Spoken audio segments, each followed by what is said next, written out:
ceritanya sebagai namanya Badri, dia memang asalnya dari Kalimantan Selatan, tempatnya dari kota Kandangan, dan tantangannya lebih kepada mungkin dialeknya ya, sama kebiasaan-kebiasaan yang dilakukan sama karakter itu apa sih.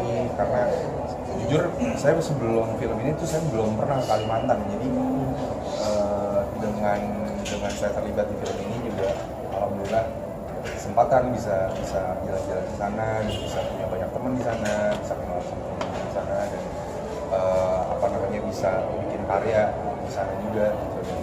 Meskipun ini juga sebenarnya tadi Jo bilang bahwa ini tidak bisa dibilang film daerah karena DHF sendiri itu basisnya di Jakarta, cuman memang salah satu pemiliknya kan si sutradara Johan Chandra, dia memang asalnya dari Kota Nagara kan, dari Kalimantan Selatan. Jadi dengan keberadaan dia di film ini membuat feel Kalimantannya itu juga jadi lebih dekat banget gitu. Susah apa sih selain dialek atau bahasa gitu, susah apa sih buat ngedalamin Badri maksudnya kalau gitu? Sebenarnya main tenis bareng, misalnya ada segala macam.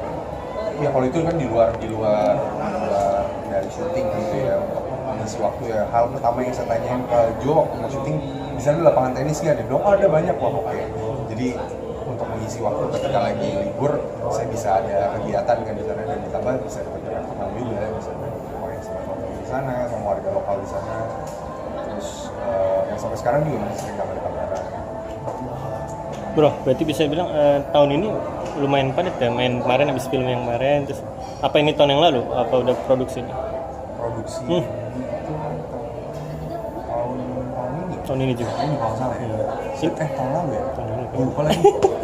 Kan udah mulai banyak lagi nih, main lagi, emang sengaja comeback lagi atau gimana? Kan kemarin-kemarin sempat di belakang kan?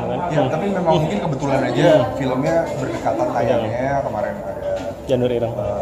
pertama ada Keadilan, kemudian Keadilan, terus Paling Gundang, kemudian Janur Ireng. Ini setelah Janur Ireng juga ada Alas Roban dulu, kemudian baru Kuyang. Nah kebetulan aja sih, saya juga kan kebijakan untuk penayangan bukan dari saya gitu nentuin kan, itu kan kebijakannya dari pihak seksual. Maksudnya sempat bikin gaduh warga Kalimantan juga, pasti kan selain syuting sempat main tenis juga di sana. Respon mereka tuh seperti apa sih kalau kita boleh tahu? Kan ini juga pertama kali juga kan Kalimantan. Ya sering sih ada yang datang ke lapangan gitu, ngasih makanan. Mereka seneng banget ngasih makanan gitu, mereka suka gitu untuk memberikan atau mengapresiasi orang yang datang ke sana gitu. Dan ditambah mungkin kan ini menjadi bagian dari mereka juga karena produksinya benar-benar full di sana gitu, melibatkan warga lokal, melibatkan kru-kru dari lokal juga di sana selain kru dari Jakarta gitu. Jadi mereka mungkin merasa bahwa memiliki juga dengan proyek ini. Tantangan tadi bilang juga kayak medannya tuh susah gitu, makanya tuh boleh diceritain nggak kan gimana kalian perjuangannya ke sana gitu ke Kalimantan yang 5 jam dari bandara itu seperti apa? Iya memang agak jauh ya, jadi dari airport tuh memang saya kerjanya juga tidur aja sih, mobil kan awal kan 5 jam kan. Terus ketika sampai di sana, terus ke lokasinya pun juga dari tempat penginapan kita itu sekitar 1-2 jaman gitu. Tapi ya kita fun-fun aja sih, jadi saya menikmati, paling kangen anak aja kan. Saya sempat di tengah-tengah karena ada break cukup panjang, jadi saya nyempetin untuk pulang ke Jakarta. Mas Rio, main film Kuyang sebenarnya Mas Rio sendiri percaya nggak sih sama hantu gitu, atau ada pengalaman nggak sih sempat ngeliat hal mistis gitu? Sebenarnya dibilang percaya karena saya nggak pernah mengalami langsung gitu ya, alhamdulillah nggak pernah mengalami langsung, jadi saya ada perasaan kayak emang bener ya, tapi ya udah, maksudnya saya menghormati aja lah dengan keberadaan, atau ya ditambah warga di Kalimantan gitu, mereka banyak yang masih mempercayai bahwa ini memang ada gitu, Kuyang ini memang nyata gitu misalnya. Jadi ya saya menghormati itu, meskipun ya saya sendiri belum merasakan, ya alhamdulillah juga, maksudnya bisa sampai dirasain. Berarti selama syuting film horor nggak ada pernah merasakan juga? Nggak pernah. Feel-feelnya nggak menarik ya? datar ya? Iya nggak pernah. Kirain ada gitu misalnya. Nggak ada. Kan liatin apa gitu. Aku harus bohong ya. Berarti aman lah ya. Apa-apa. Ini kan juga apa namanya berdekatan dengan hari ibu juga Iya. ya.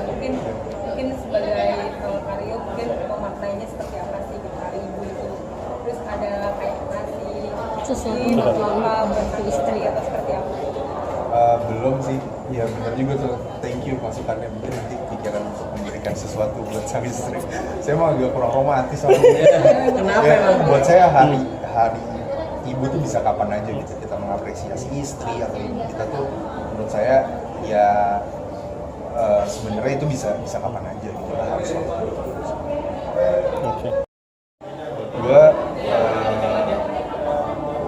Buat gua nggak ada masalah gitu. Kecuali memang udah melebihi batas apa namanya yang melewati batas sampai mengganggu kehidupan pribadi gua gitu, dan apalagi membahayakan, nah itu baru mungkin gua akan melakukan sesuatu. Tapi sejauh ini sih nggak pernah sih, alhamdulillah teman-teman semuanya wajar-wajar aja yang dilakukan, dan buat gua malah itu adalah salah satu bentuk apresiasi yang mereka lakuin ke gua. Karena kalau nggak ada mereka gua nggak ada di sini sekarang. Ada yang ekstrim gitu kayak ngikutin terus Ke hotel gitu atau seperti apa? Ada sih, tapi ya mungkin mereka hanya sebatas mungkin meminta foto atau mau berkenalan atau apa ya. Buat gue itu hal yang biasa selama dia nggak tiba-tiba ada di dalam kamar gue gitu kan. Itu kan mungkin udah melewati batas gitu. Tapi kalau mereka ada di misalkan ada di lobi hotel atau mereka mengikuti, buat gue itu bukan masalah yang besar. Dan gue kan bisa bertemu dengan mereka gitu, gue bisa menjelaskan kalau memang gue lagi capek atau gue lagi perlu istirahat, ya gue akan ngomong langsung. Tapi sempet nggak sih kayak ada fans yang apa namanya maksa banget nih pingin di notice sama lu sampai ada bikin istri lu risih gitu, misalkan di Instagram atau di mana gitu? Enggak, ya mungkin istri gue juga kan kerja di dunia entertainment ya, jadi dia pun juga tahu gitu bahwa ya itu adalah hal-hal yang perlu kita sadari, dan ya memang tanggung jawab kita juga untuk bisa melayani mereka.